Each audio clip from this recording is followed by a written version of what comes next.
to Suzanne's studio.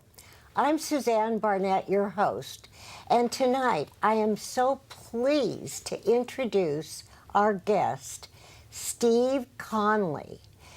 Now, Steve Conley is a well-respected and talented, wait till you get this, he is a scuba diver and, wait till you get this, a fabulous underwater photographer.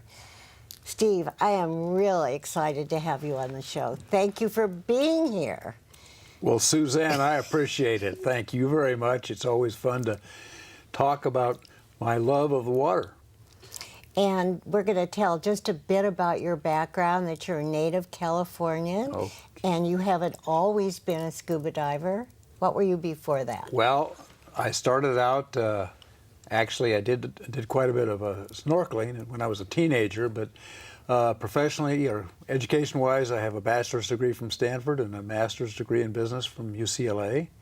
And I spent 16 years with McDonnell Douglas, running all the computers in the western United States as the youngest vice president in that company. And then in 1982, decided that I wanted to start a company and created my commercial real estate investment company, BankCap. But you have to tell me and the audience, why is it that people go underwater and scuba dive and snorkel? That to me is very dangerous. There's a whole bunch of reasons. The number one is it's adventure. It's beautiful, incredibly beautiful. It's stimulating, and there are so many places in the world to go see things that you've never seen before. And you have been to how many different places? Oh, Lordy. I'm not sure I can give you a straight number on that. Probably 50. Wow. What's your favorite place? Well, that's a very, very difficult question to answer because it depends on what you're going to look at. For instance, if you really want to see wonderful, wonderful specimens, especially of small fish, small, tiny guys, Indonesia is the best. If you want to see some wonderful sharks, Galapagos Islands and other islands off the Pacific are awfully good. If you want to see wrecks, Truk Lagoon, which is now in the country called Chuuk, where the United States sank 60 Japanese ships in 1944, is a great place. So it depends what you want to go for. So those are wrecks, W-R-E-C-K-S. They are ships. Yes, oh, okay. Shipwrecks. Yeah, shipwrecks. Well, let's see some of your gorgeous pictures. Okay, let's do that. Yeah, I can't wait. Now, whenever you go diving, it's always good to know where you start. And this is is the Four Seasons Explorer, which is in the Maldives, which is in the Indian Ocean. And it's the fanciest of all the scuba diving boats I've been. I think I've been on about 12 or 15 scuba diving boats, but this one takes them all. It is really, really wonderful, run by the Four Seasons in classic Four Season fashion. It's beautiful. Let's see the next one. Okay, this is something I did for a number of years. I was a volunteer exhibition diver at the Long Beach Aquarium of the Pacific. And each week we would do 4 dives in the afternoon, and 2 of those 4 dives I would be talking to the public. And the wonderful thing here is if you can look at the small children, they're watching it, and the looks you get on their face, it's just incredible, and you get a chance to tell them about the ocean and how wonderful it is. Oh, what about this guy? That is a great big old barracuda, and he's in the Caribbean islands and Cayman Islands, actually below south of Cuba. And he looks ferocious, but he just sort of hangs out and doesn't cause any problems. He hasn't bitten you? No, he hasn't bitten me. Well, we'll talk about that later. Oh, I guess Right? we will. when we're in the shark period. Yeah. Okay, well, take a look at this one. This gives you a really great feeling for what it's like amongst the coral and the small fish. It's just, there's lots of color. All of the life down there is moving. The fish are moving. The sea anemones are moving. All the soft coral here is moving. Everything is moving with the water. It's just wonderful. Steve, what does it take to be a diver? Well, it takes 3 or 4 things. One, you need to not be afraid of the water. You have to be comfortable in the water. And that's really how I got into diving, because I swam and played water polo and was always very comfortable in the water. Second, you can't be claustrophobic, because if you're claustrophobic, the mask on your face will give you problems.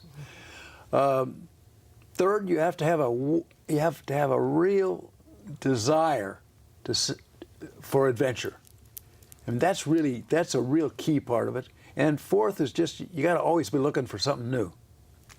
Well, that's a good, very good answer. Is there a age limit? Well, you know, some people think there is, but no. At the younger age, they start certifying kids at 10 and 12 now. Very limited. They're under complete adult control, but they still start that early. By 16, they can be a full-fledged diver. I'm 76. I started when I was 60. So, you know, there's never too late, I guess, is the bottom line. Well, that's still young, and you're so vigorous. Well, really. I hope so. I want to be this way for another 30 years or so. Just tell the audience, just for a minute, because I thought your water facts were so interesting. The percentage of water on the surface of Earth and all that. 72% of the surface of the Earth is water, and almost all of that is salt water. There's a little, maybe 2% of it is fresh water. But and then another interesting thing is the depths, the deepest position or trenches in the ocean. The Mindanao Trench, for instance, I believe is 36,000 feet, and now we don't have any mountains that are that high. So there are all sorts of deep trenches. Even off of La Jolla down south, they have a very deep trench. And actually off of Monterey Bay, too.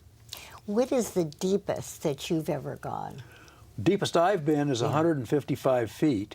Recreational diving is supposed to stop at 135, and you then go into what they call decompression diving. And the significance of that just means that you've got to go through some additional safety stops on your way up to avoid getting the bends, and the bends is caused by building up a nitrogen in your joints and in your brain and other parts. And the people that don't make it, why is that? The vast majority of the sad problems of people who die from a diving experience is that they have either gone way beyond their own limits, or they've staying too long, maybe in a place for instance, a person could go into a wreck or go into a cave and not be properly trained for that, or not have anybody with them when they went in, get into trouble, get entangled or something, and not have anybody to help untangle them and run out of air. So the key is safety. It's very much like being an airline pilot. You go through a complete checkout of all the gear. When you put it on, you have a buddy. You always have a dive buddy with you, and your buddy and knows what your equipment's like, and you know what his is. You know how to share air if you have to. If one of you runs out of air, how you can come up on one tank. Oh, really? A lot of things of that nature. I see. So there's a lot of education that goes along with. Oh, absolutely. With There's a certification process.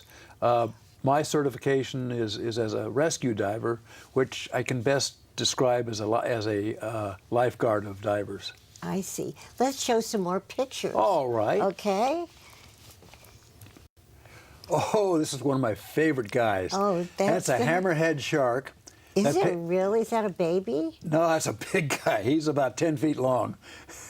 Oh, I'm looking. He was looking right over the top of me. You're I'm just looking seeing at the that. front. What's that on the top of his? That's his head here. Yeah, and then what's his he eating? body.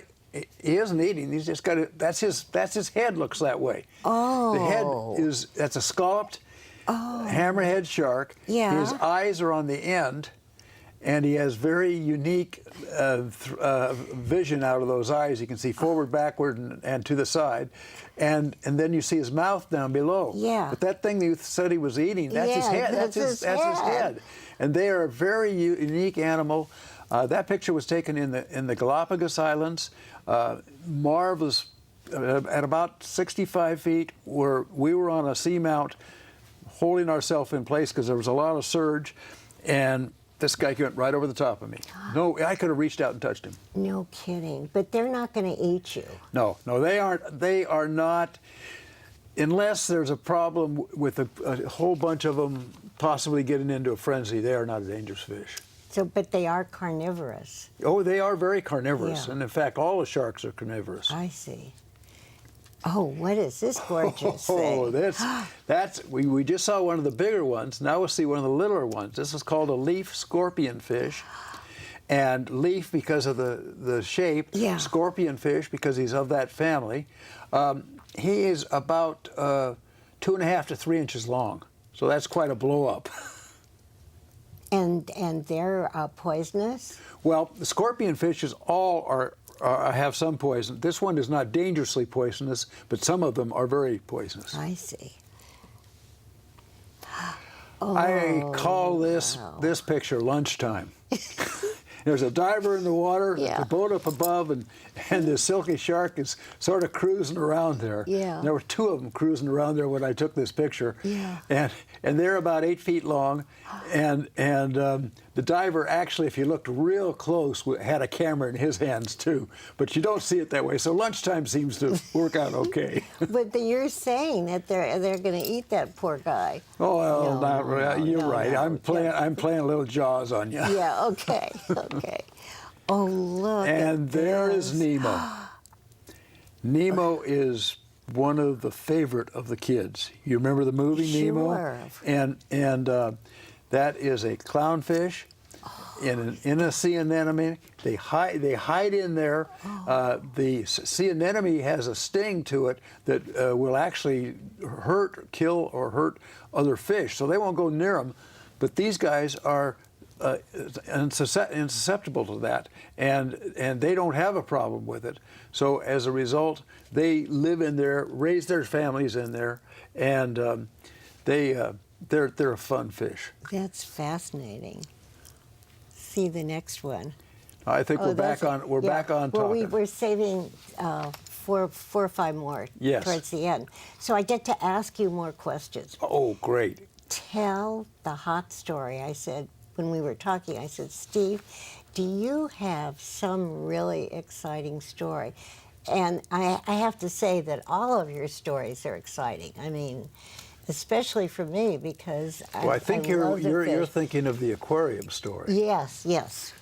I get the question all the time, am I afraid of sharks? Mm-hmm. And I say, no, they're just like a big animal out on the surface. They just happen to be down under the surface. There are 3 kinds of sharks that are dangerous and to man, and we can talk about them later if we want to. But you asked me if I'd ever been bit by a shark. Right. And I said, yes, once. And of course, you said, oh my goodness. Yeah. And I said, no, it was interesting. You saw the aquarium photo earlier. Well, when I did this for about 7.5 years, but in my first or second month, I was preparing the fish, and this happened to be a pollock that we were cutting into smaller pieces to feed to the sharks by hand. And I got it all cut up and everything else, and into the bucket that we put them in, and forgot to wash my hands. Remember, I'm a rookie. I was a real rookie. Yeah. And went in for the dive to feed the fish. Well, we wore a little beanie to protect our ears from being snapped at, and this one had a Velcro attachment right here. Of course, I still had this fish smell on my hands when I was above water and put that on.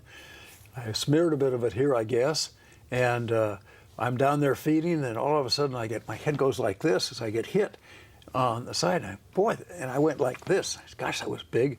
And I came, and I felt a little something here, but I couldn't tell what it was. And I came up the top, and it was bleeding proficiently right in here.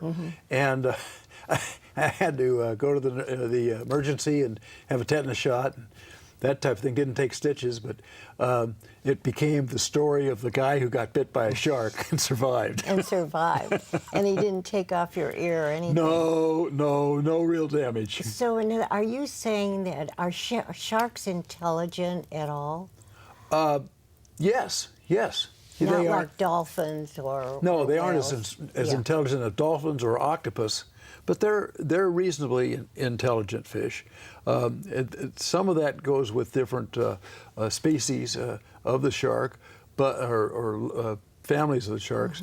But generally, yeah, they have an incredible sense of smell. They can smell blood thousands of yards away. They have an electronic receptors on their nose. So the thing you know about, if you ever got attacked by a vicious shark, what you do is you punch him in the nose. Now that's off, so make sure you hit him in the nose, though, not in the mouth, which is right below the nose. There goes your fist. That's right. Wow, you have really had a good time. Oh, I love it. Oh, excuse me. I just want to get it all in. What is the real wonderful feeling that you get that's so fantastic? The thing I enjoy the most about scuba diving is the feeling of weightlessness. When I get in the water, I've got a tank on my back, I can drop down, and once I've adjusted my ears, and that usually takes about the first 30 feet down, but from then on, I'm in just the easiest position of not having to do anything to move myself. I move myself by kicking my fins, but if I want to just sort of float and I've got my buoyancy balanced, I can just sort of sit there. I can put my head down and my body will start falling down. But I can go to the right and it'll go to the right. I can go to the left, it'll go to the left. Go up like this and I'll start going up. You just have total control of your body as if you're a gymnast in free air. Wow.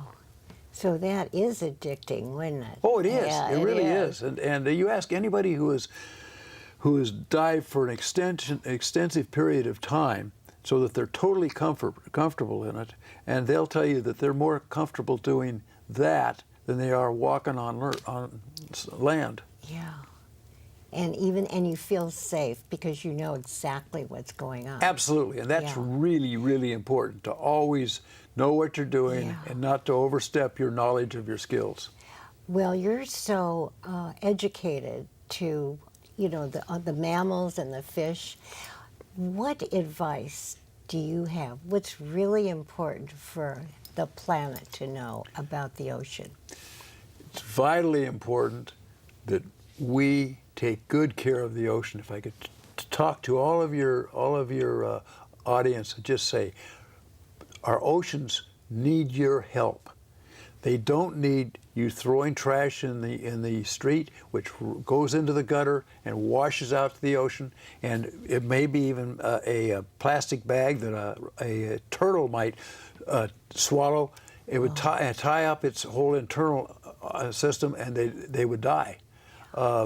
It can be the drainage from agriculture, or drainage from production, manufacturing, anything that ends up giving our oceans problems. We have a real problem with acidification of our oceans right now, and that isn't caused by nature. That's been caused by man.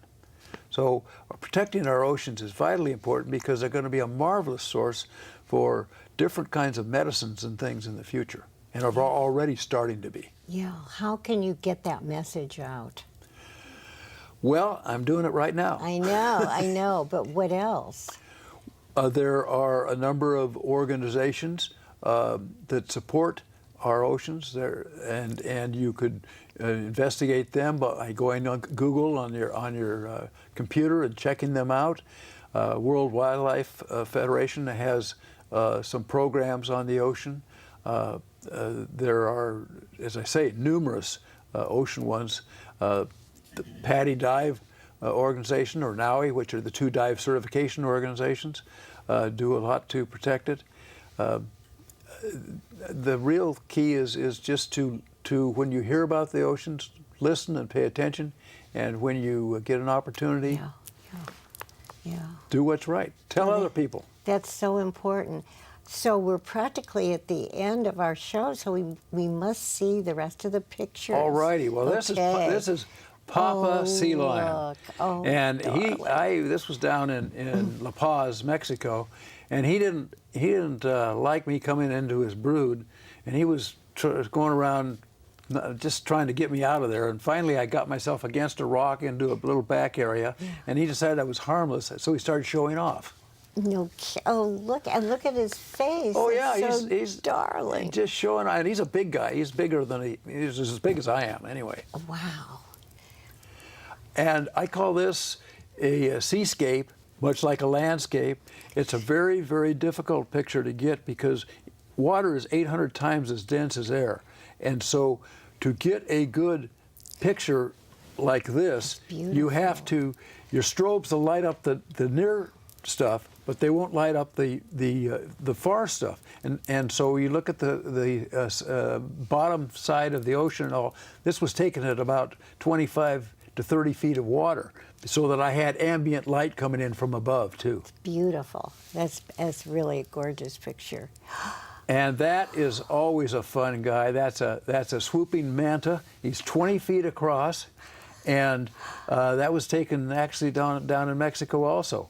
And the manta rays are wonderful. They're very playful. They'll come around and swim around. I've even seen them come and lie on top of a diver who's on the bottom. This guy loved to get under the bubbles, and had my bubbles go up underneath it. Do you feed any of them? I mean, do you bring food with you? No. No, you don't. Some people do. They'll bring beans or.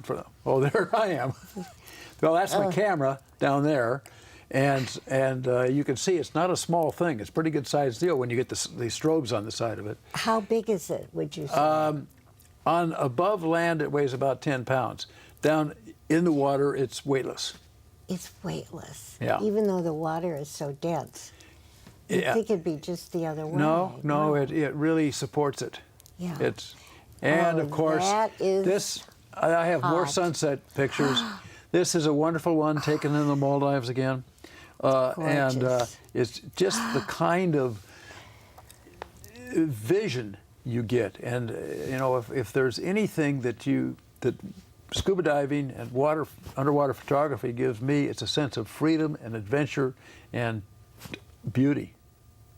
That is really, congratulations on those pictures, Steve. They're really beautiful. Well, thank you. Are you a photographer on land too? I was, I really got when I got certified, I then, as a scuba diver, then I had a love for photography already, and I had doing a lot out of above land or on land photography. And so this gave me a chance to marry the two. So I still do above. You do. Now, is this digital? This underwater? is digital, yeah. Well, digital, the swooping manta was actually taken with film because that was before digital had come in. Digital came in between 2005 and now 2006, something like that, or it came in earlier than that. But I mean, in large retail usage. Yeah. And so most of my pictures are digital, but a few of them are still. So you can, film. just like the regular cameras, you can see what you're taking before you take it. Well, that's the beauty of digital photography. Right. You take 5 or 6 pictures of the same thing, and then pick the best one. That's what makes you a good photographer. You're lucky because 1 of 5 is good. Yeah. But, you know, underwater, it's just so amazing that with our technology today. How often do you scuba dive? When I lived in Southern California, regularly I would scuba dive during the summer and spring, and especially in the fall, over Catalina Island, for instance. Good lobster hunting over there, and then I would take 3 international dive trips a year. Now that I'm not as active, I've moved to Northern California, I will take probably 2 dive trips a year. And you look forward to them. You Oh love boy, them. yeah. You're still like a kid at Christmas. Absolutely. I'm going to the Indian Ocean in March. No kidding. Steve, I think we've run out of time, and this has been such not only enjoyable, but it's been so educational and informative, really. And especially, I think your message about all of us, you know, thank God we don't have the plastic bags like we did. Yeah. So I wish you, believe me, I wish you a lot of luck in that water. But obviously, you're doing fine. So keep it up. Well, thank you very much. It's been a pleasure, and we're talking about my favorite subject. Yeah, thank you. And of course, I want to thank our wonderful crew. Boy, this is one hot crew. Hot meaning even better than cool, right? Absolutely. No, true. So I also, this is very important, I want to thank KMVT, our studio, and mainly I want to thank our audience for watching. You know what? I can't wait to see you next time. Bye-bye. Bye-bye. Bye-bye. Thank you so much. Thank you very much. Mwah, mwah.